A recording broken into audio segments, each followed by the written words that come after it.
ਇਹ ਚਰਬੀ ਹੈ ਇਹਦਾ ਪੁੱਤਰਾ ਬੜਾ ਇਲਾਜ ਕਰਾਇਆ ਇਹਦਾ ਆਪਰੇਸ਼ਨ ਹੈ। ਕਿਸ ਤਰ੍ਹਾਂ ਟੁਰਦੇ ਫਿਰਦੇ ਹੈਗੇ ਹੋ, ਕੋਈ ਚੱਲ ਸਕਦੇ ਹੋ ਤੁਸੀਂ? ਕੋਈ ਨਾ ਪੁੱਤਰਾ ਜਿੱਥੇ ਬੈਠੀ ਹਾਂ ਉੱਥੇ ਬੈਠੀ ਹਾਂ, ਮੈਂ ਕਿਤੇ ਚੱਲਣਾ ਫਿਰ ਪੁੱਤਰਾ ਕੋਈ ਮੇਰੇ ਘਰ ਦਾ ਆਸਰਾ ਵਸੀਲਾ ਕੋਈ ਨਹੀਂ। ਹੁਣ 90 ਸਾਲ ਮੇਰੀ ਉਮਰ ਹੈ ਪੁੱਤਰਾ, ਹਾਲੀ ਧੱਕੇ ਸੜਕਾਂ ਤੇ ਲੈਂਦੀ ਪਈ।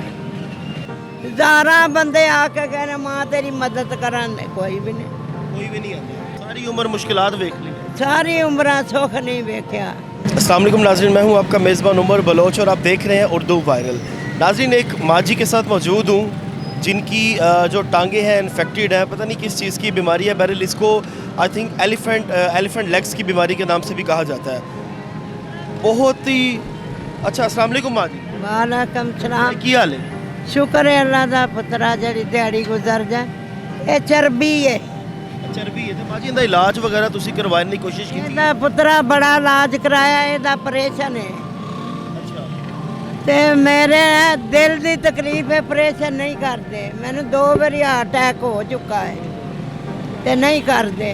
ਮਾਂ ਜੀ, ਇਹਨਾਂ ਕਿਸ ਤਰ੍ਹਾਂ ਟੁਰਦੇ ਫਿਰਦੇ ਹੈਗੇ ਹੋ, ਕੋਈ ਚੱਲ ਸਕਦੇ ਹੋ ਤੁਸੀਂ? ਕੋਈ ਨਾ ਪੁੱਤਰਾ ਜਿੱਥੇ ਬੈਠੀ ਹਾਂ ਉੱਥੇ ਬੈਠੀ ਹਾਂ, ਮੈਂ ਕਿਤੇ ਚੱਲਣਾ ਫਿਰ ਕੌਣ ਤੁਹਾਨੂੰ ਮਤਲਬ ਉਠਾ ਕੇ ਕਿਤੇ ਘਰ ਲੈ ਕੇ ਜਾਂਦਾ ਜਾਂ ਇੱਧਰ ਛੱਡਦਾ, ਕਿਸ ਤਰ੍ਹਾਂ ਗੁਜ਼ਾਰਾ ਹੋ ਰਿਹਾ? ਪੁੱਤਰਾ ਕੋਈ ਗੁਜ਼ਾਰਾ ਨਹੀਂ ਹੋ। 3 ਪੁੱਤਰ ਨੇ, ਇੱਕੋ ਦੀ ਜਨਾਨੀ, 4 ਬੱਚੇ ਧੀ ਦੇ ਨੇ, ਉਹ ਵੀ ਬੇਵਾ ਹੋਈ ਹੈ। 9 ਵੀ ਇੱਕੋ ਇੱਕ ਪੁੱਤਰ ਸੀ, ਉਹ ਵੀ ਮਰ ਗਿਆ, ਨਸ਼ਾ ਕਰਦਾ ਸੀ। ਪੁੱਤਰਾ ਕੋਈ ਮੇਰੇ ਘਰ ਦਾ ਆਸਰਾ ਵਸੀਲਾ ਕੋਈ ਨਹੀਂ। ਮਾਂ ਜੀ, ਕਿਸ ਤਰ੍ਹਾਂ ਗੁਜ਼ਾਰਾ ਹੋ ਰਿਹਾ, ਕੀ ਕਰਦੇ ਪਏ ਹੋ? ਇਹ ਕੀ ਕਰਨੇ ਆ, ਮੰਗ ਪਿੰਨ ਕੇ ਤੇ ਕੋਈ ਸਿਲਾਈ ਸਲੂਈ ਕਰ ਲੈਂਦੀਆਂ। ਪੁੱਤਰਾ ਕੀ ਕਰਨਾ, ਮਰਦੀ ਦੇ ਨੂੰ ਧੱਕੇ ਨੇ। ਜ਼ਿੰਦਗੀ ਤੋਂ ਮਾਂ ਜੀ ਕੀ ਸ਼ਿਕਵਾ ਹੈ ਤੁਹਾਨੂੰ? ਜ਼ਿੰਦਗੀ ਦਾ ਕੀ ਸਿਕਵਾ ਹੈ, ਜ਼ਿੰਦਗੀ ਸਾਰੀ ਉਮਰਾਂ ਹੀ ਹੋ ਸਕਾ ਆਪਣੀ ਦੁੱਖਾਂ ਚ ਲੰਘਾਈ।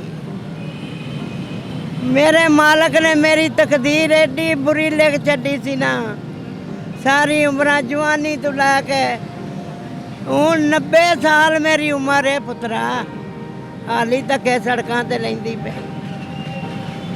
ਹੋਰ ਕਿੱਥੇ ਨਿਕਲ ਜਾਣੀ ਹੈ ਕੋਈ ਪਤਾ ਨਹੀਂ ਮੇਰਾ, ਕਿਉਂ ਦਿਲ ਦੀ ਬਿਮਾਰੀ ਵਾਲੀ ਆ। ਮਾਂ ਜੀ, ਮੈਨੂੰ ਦੱਸੋ, ਜਿਹੜਾ ਤੁਸੀਂ ਪੁੱਤਰ ਦੀ ਗੱਲ ਕਰਦੇ ਪਏ ਹੋ, ਉਹ ਮਤਲਬ ਕੋਈ ਕਮਾਉਂਦਾ ਕਮਾਉਂਦਾ ਕੋਈ ਨਹੀਂ? ਪੁੱਤਰਾ ਫੌਤ ਹੋ ਗਿਆ।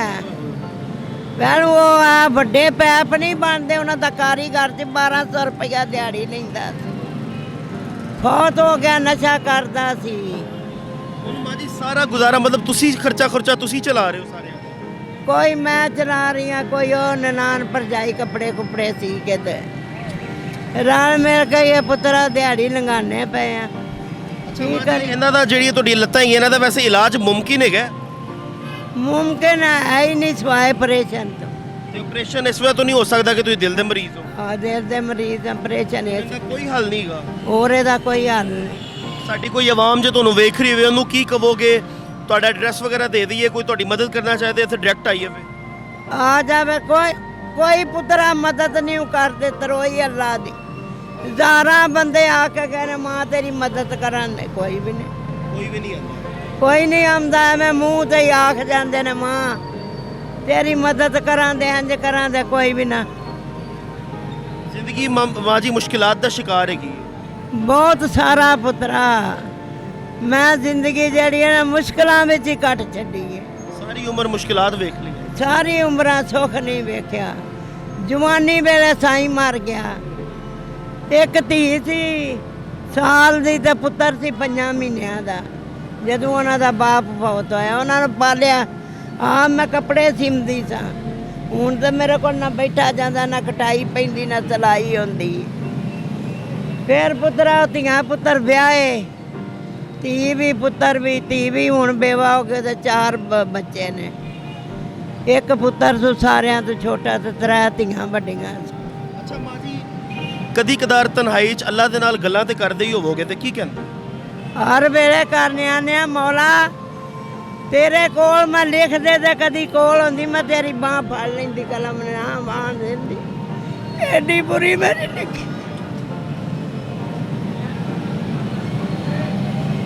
ਮੈਂ ਕਿ ਸਾਰਾ ਗੱਲਾਂ ਅੱਲਾ ਨਾ ਕਰ। ਮਾਂ ਜੀ ਕੋਈ ਗੱਲ ਨਹੀਂ, ਇਨਸ਼ਾ ਅੱਲਾ ਤਾਲਾ ਉਹਦਾ ਨੇਮੁਲ ਬਦਲ ਅੱਲਾ ਤੁਹਾਨੂੰ ਜ਼ਰੂਰ ਦੇਗਾ। ਆ ਪੁੱਤਰਾ ਕਿਨੇ ਦੇਣ, ਕੋਈ ਜ਼ਾਰਾ ਲੈ ਕੇ ਇੰਟਰਵਿਊ ਕਿਸੇ ਨੇ ਕੁਝ ਵੀ ਦਿੱਤਾ। ਇਹ ਤਾਂ ਨਹੀਂ ਬਈ ਅੱਜ ਤੁਸੀਂ ਪਹਿਲੀ ਵਾਰੀ ਆਏ ਹੋ, ਪੂਰੇ 1000 ਬੰਦੇ ਨੇ ਮੇਰਾ ਇੰਟਰਵਿਊ ਇੱਥੇ ਬੈਠਿਆ किसी ਲਿਆ, ने कोई मदद नहीं की थी। ਕੋਈ ਕਿਸੇ ਨੇ ਆने ਦੀ ਵੀ ਨਹੀਂ ਕੀਤੀ। अच्छा नाजरीन, ये यहाँ का अलमिया है। ये हमारी माँ जी हैं, बहुत ही बुरी बीमारी में मुब्तला हैं और अल्लाह से शिकवे शिकायत भी करती नज़र आती हैं और ये कह रही हैं कि हज़ारों लोगों ने मेरे इंटरव्यूज़ किए हैं, लेकिन कोई भी बंदा ऐसा नहीं है कि जिसने आके मेरी मदद की हो।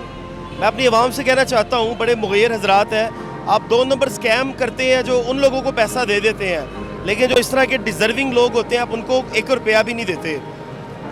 इस तरह के लोगों की मदद करें, क्योंकि जब इस तरह के लोगों की मदद करते हैं ये कबूलियत होती है। इसी चीज़ से अल्लाह पाक राज़ी भी होता है। 2 नंबर चीज़ों में तो पैसा उड़ा देते हैं। दाता दरबार से थोड़ा सा आगे है तो यहाँ पे मेन बाज़ार है, यहाँ पे ये माँ जी बैठी हुई हैं। आप खुद बजाते खुद यहाँ पे आके इनसे मिलें, इनको कोई घर का अरेंज कर दें, इनको कोई पैसों की इमदाद कर दें। हमसे आपने रब्ता नहीं करना, आपने यहाँ पे डायरेक्ट इस जगह पे आना है। यहाँ पर आकर आप इस माँ जी को खुद फिज़िकली मिलें, आप इनकी हालत देखें, उसके बाद जितनी आपकी तौफीक हो उस हिसाब से इनकी मदद करें ताकि अल्लाह आपसे राज़ी हो। इसी के साथ अपने मेज़बान को दीजिए इजाज़त। आपसे मुलाकात होगी अगले प्रोग्राम में। अल्लाह निगहबान।